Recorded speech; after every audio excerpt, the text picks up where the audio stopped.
isso aí. Bom, primeiro, boa noite, né? Graça e paz, que a paz do Senhor Jesus esteja com todos nós, nesta jornada aí que nós fizemos até aqui, Apocalipse capítulo 22, né? Depois nós não vamos começar com uma oração, mas depois a gente termina o pastor Cícero aí orando pela gente aí, tá certo? Então quem está com a Bíblia aberta aí já fica preparado aí em Apocalipse capítulo 22, tá? Eu vou dar algumas informações, eu tirei muita coisa mesmo, mas depois a gente vai entrar aí também em Daniel, para complementar tudo isso daqui, tá bom? Vamos lá. Apocalipse o quê? Capítulo 22, o último para encerrar aí o livro de Apocalipse, entre aspas, encerrar entre aspas, tá? Então vamos lá. O céu, ele é mais que uma meta, ele é uma motivação, né? Saber que a gente vive na cidade celestial muda a nossa vida aqui e agora. Porque, na verdade, para Deus nós já vivemos isso, né? Nós já vivemos esse paraíso. Então a visão da cidade santa fez com que os patriarcas eles caminhassem com Deus e o servissem. Saber que retornaria para seu Pai Celestial, isso encorajou Jesus Cristo antes da cruz. A segurança celestial, ela não deve nos tentar ao descuido, mas a gente tem que ser encorajado em nossos deveres espirituais. Tá? Vamos lá. Eu vou ler o versículo 1 e 2. Então o anjo me mostrou o rio da água da vida, que claro como cristal, fluía do trono de Deus e do Cordeiro. E no meio da rua principal da cidade, de cada lado do rio, estava a árvore da vida, que dá 12 colheitas, dando fruto todos os meses. As folhas da árvore servem para a cura das nações. Bom, o rio da vida. Até agora, até esse momento, se descreveu o exterior da cidade santa. Agora, a descrição é do interior dessa cidade. Em primeiro lugar, a gente encontra o rio da água da vida. A imagem do rio tem muitas fontes aí no Antigo Testamento. Lá no princípio está o rio que regava o jardim do Éden e o vivificava, fazendo um rio fértil, né? Fazendo com que o Éden, o jardim, fosse um jardim fértil. Isso está em Gênesis 2, 8 a 16. Depois nós temos a visão do rio que saía do templo. Você pode encontrar isso também, nós encontramos em Ezequiel 47, do versículo 1 ao 7. E o salmista também canta ao rio que alegra a cidade de Deus, o Salmo 46, 4. Joel também ele fala da fonte que sairá da casa de Deus, Joel 3, 18. E de Jerusalém fluirão águas de vida. Isso a gente encontra em Zacarias 14, 8. Jeremias, ele reclama que o povo está abandonando Deus, a fonte de água viva, e buscando água em cisternas que não contêm água. Eu vou ler aqui Jeremias 2, 13 e 14. Porque o meu povo fez duas maldades. A mim me deixaram um manancial de águas vivas e cavaram cisternas rotas que não retêm águas. Acaso é Israel um servo? É ele um escravo nascido em casa? Por que, pois, veio a ser presa? Qual o cuidado que devemos ter aqui? O cuidado que a gente tem que ter aqui é para não beber água de qualquer fonte de água.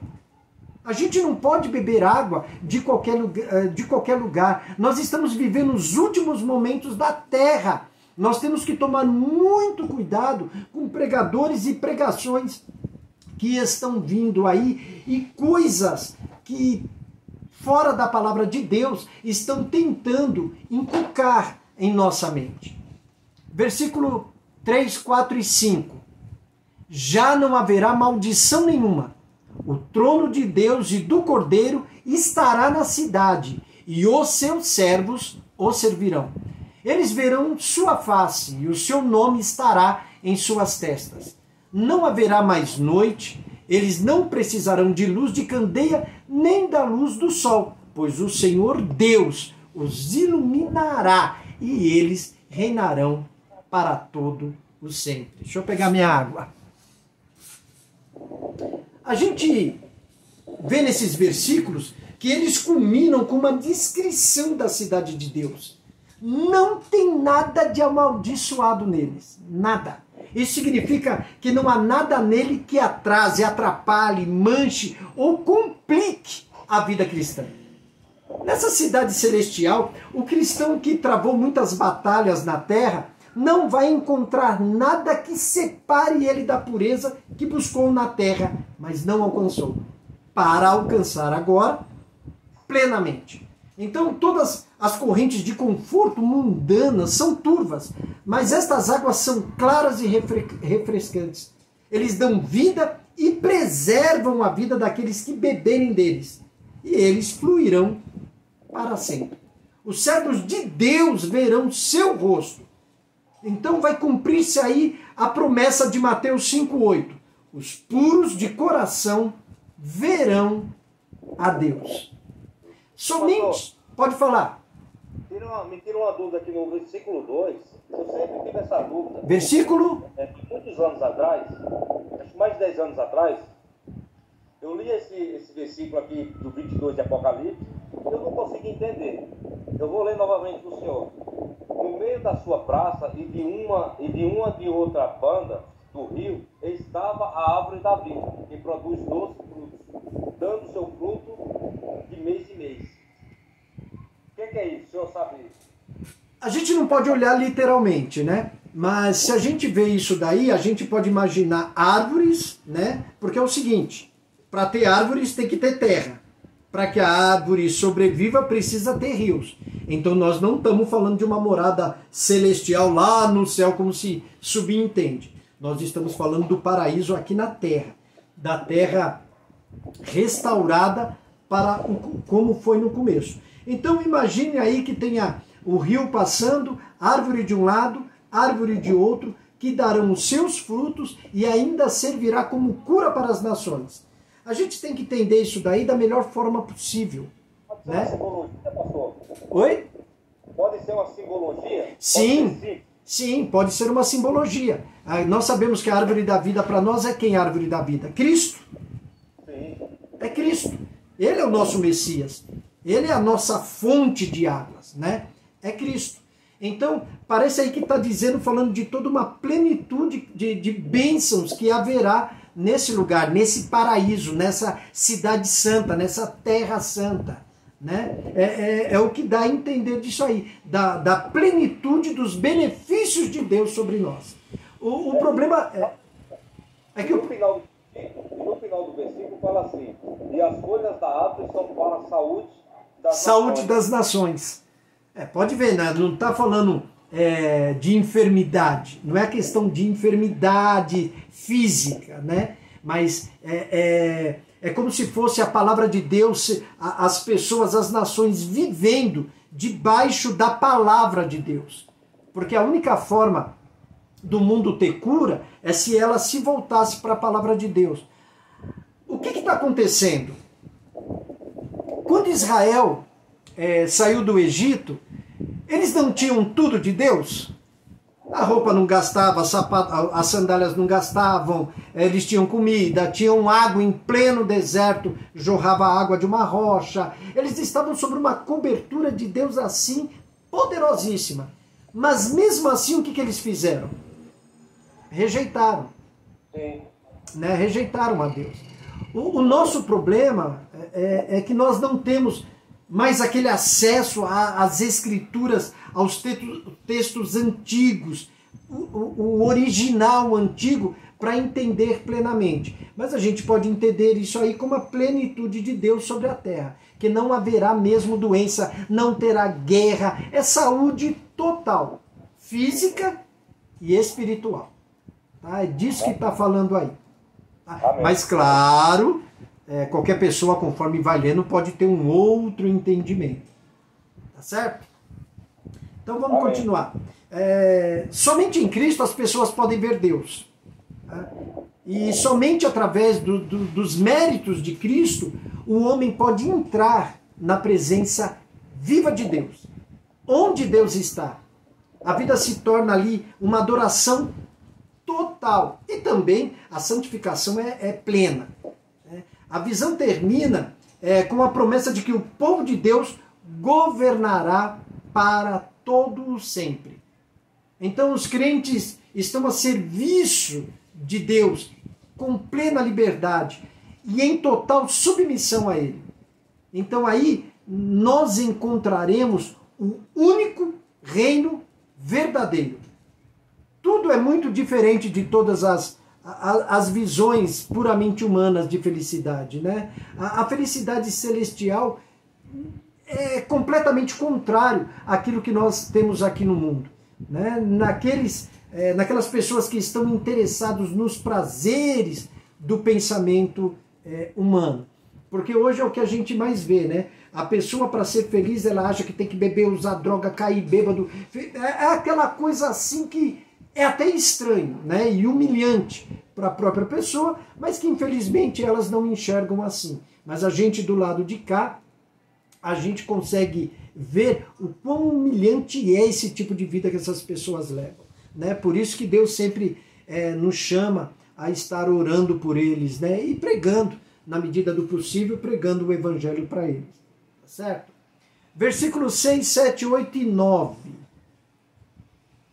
O anjo me disse: essas palavras são dignas de confiança e verdadeiras. O Senhor, o Deus dos espíritos dos profetas, enviou o seu anjo para mostrar aos seus servos as coisas que em breve hão de acontecer.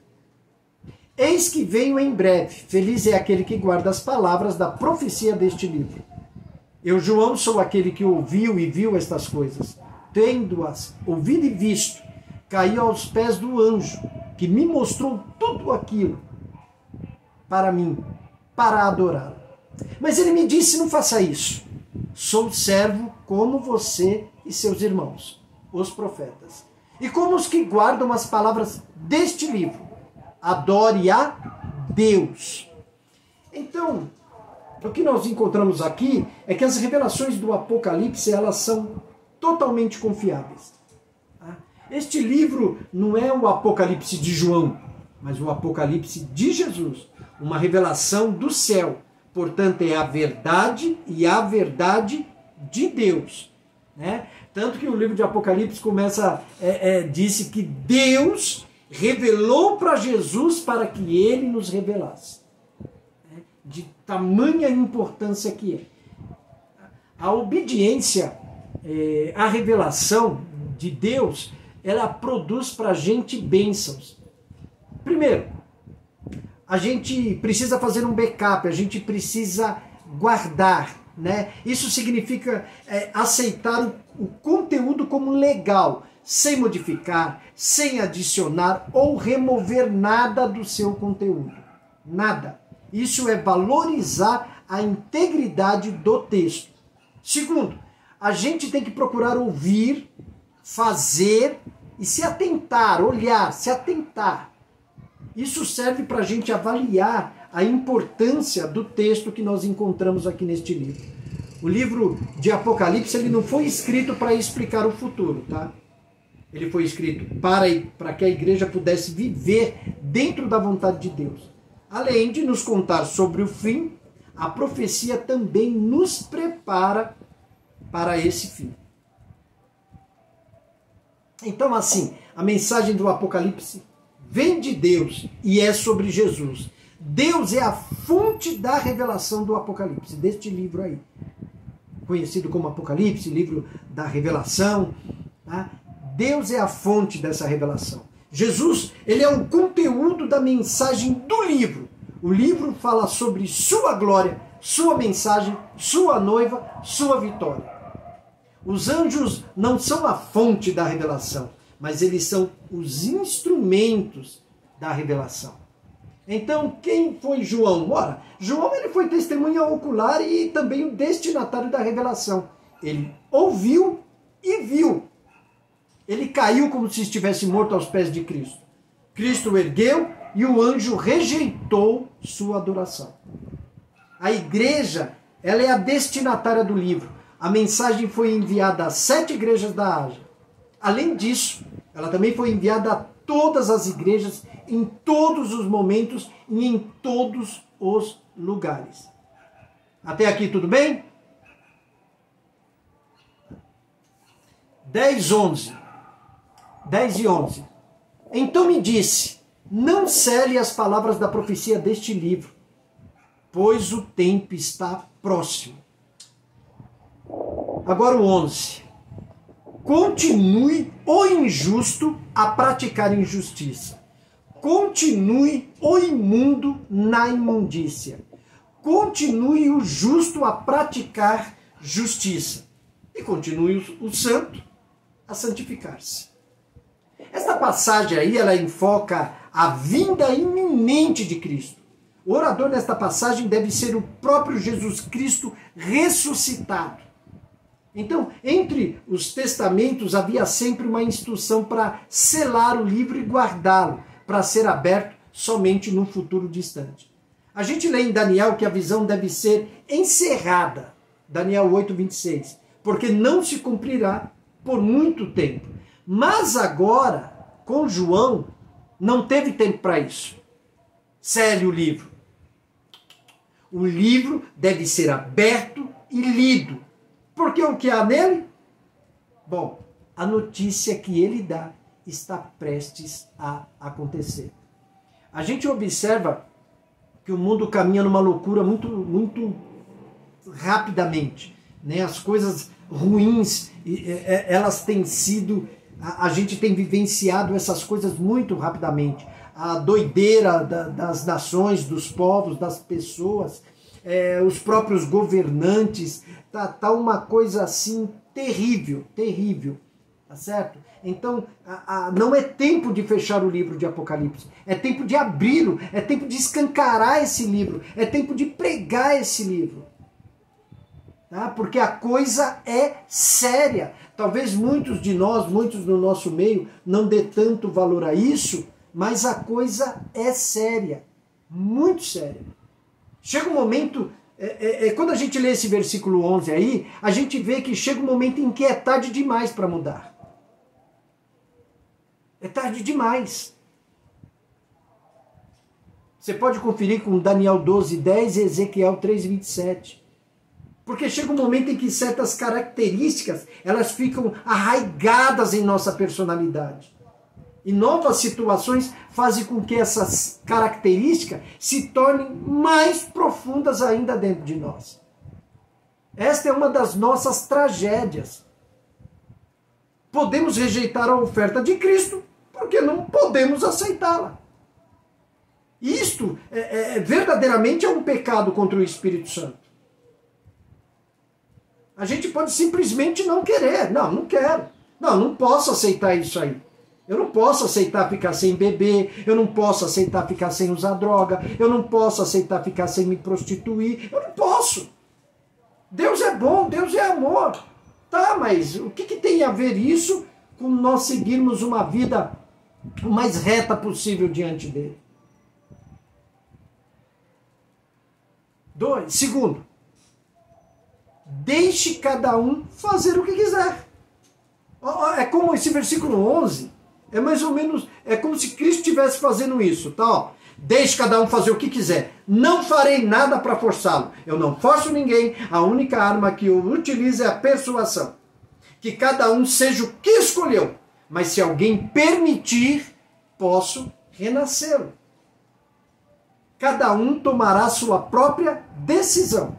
Cada ação que você realiza tem seu próprio destino. Quando a gente pega esse versículo 11 aí, é o que a gente enxerga aí. Ah, você é injusto? Quer continuar fazendo injustiça? Faça. Faça. Ah, você quer se santificar? Continue se santificando. Nós somos livres para decidir. Nós somos livres.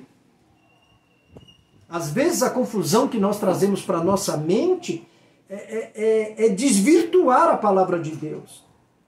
Mas quando a gente pega e começa a ler e levar com seriedade, é o que nós encontramos aí.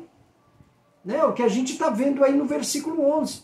Continue o injusto a praticar injustiça. Continue o imundo na imundícia. Continue o justo a praticar justiça. E continue o santo a santificar-se. Mas a decisão sempre será nossa. Sempre será nossa. Tá? Versículo 12 e 13. Eis que venho em breve.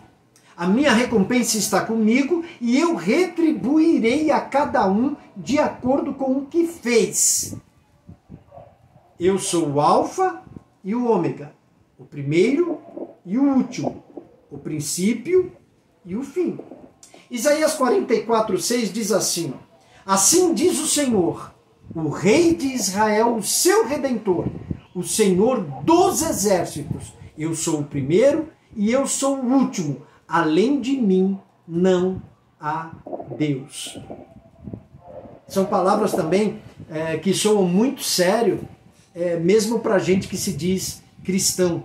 Né? Porque o que a gente mais vê no mundo são pessoas dizerem que são cristãs e, no entanto, elas colocam outros deuses diante delas. Pastor, pode falar. Tá caindo a bateria desse telefone aqui, que é da irmã Deise. Eu vou ligar o meu, tá? Tá bom. Então, quais são as declarações de Cristo aí? Aqui Jesus, ele anuncia novamente a sua chegada iminente e faz duas declarações importantes sobre si mesmo. Primeiro, ele traz sua recompensa e pagará a todos de acordo com suas obras. Então, Jesus Cristo disse no final que o grande mordomo chamará cada um para retribuir de acordo com o que fez. Segundo, é o Alfa e o Ômega, o primeiro e o último, o princípio e o fim. Isso aí é só uma repetição dos seus títulos, né? Há mais de uma ideia nesse conceito.